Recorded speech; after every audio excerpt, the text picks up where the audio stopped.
Chapter 28. Woe to the crown of pride of the drunkards of Ephraim, and to the fading flower of his glorious beauty, which is on the head of the fertile valley of those who are overcome with wine. Behold, the Lord has a mighty and strong one, like a storm of hail, a destroying storm, and like a storm of mighty waters overflowing.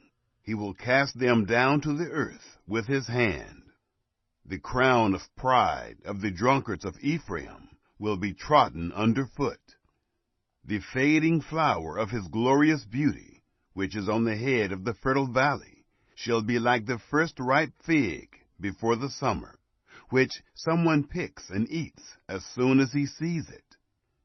In that day, Yahweh of armies will become a crown of glory, and a diadem of beauty to the residue of his people, and a spirit of justice to him who sits in judgment, and strength to those who turn back the battle at the gate. They also reel with wine, and stagger with strong drink. The priest and the prophet reel with strong drink. They are swallowed up by wine. They stagger with strong drink.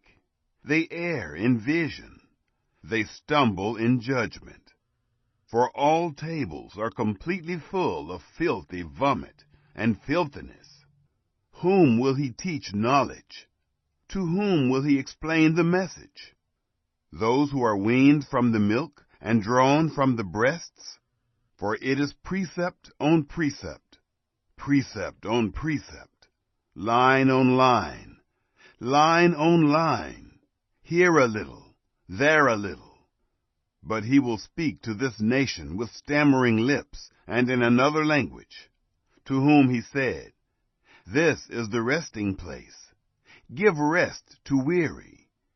And this is the refreshing. Yet they would not hear.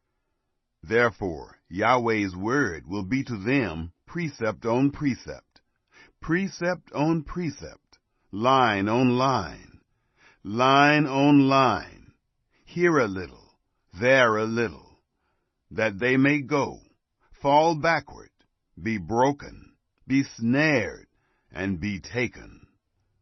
Therefore, hear Yahweh's word, you scoffers that rule this people in Jerusalem, because you have said, We have made a covenant with death, and with Sheol are we in agreement.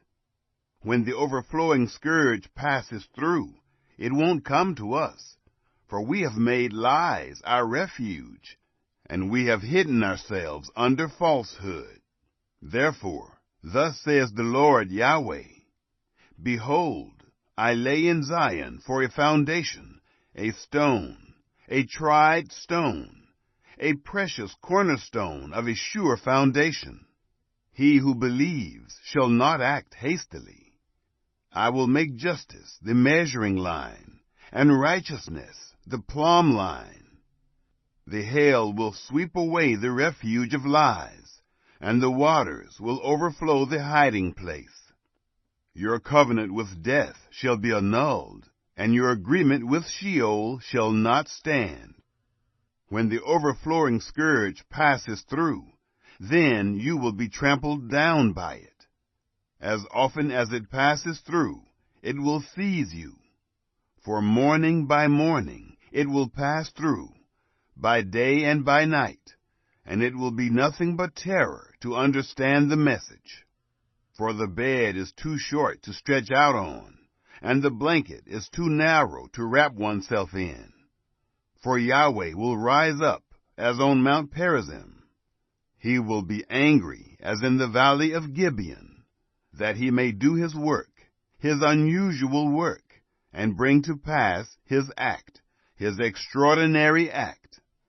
Now therefore, don't be scoffers, lest your bonds be made strong. For I have heard a decree of destruction from the Lord, Yahweh of armies, on the whole earth. Give ear, and hear my voice.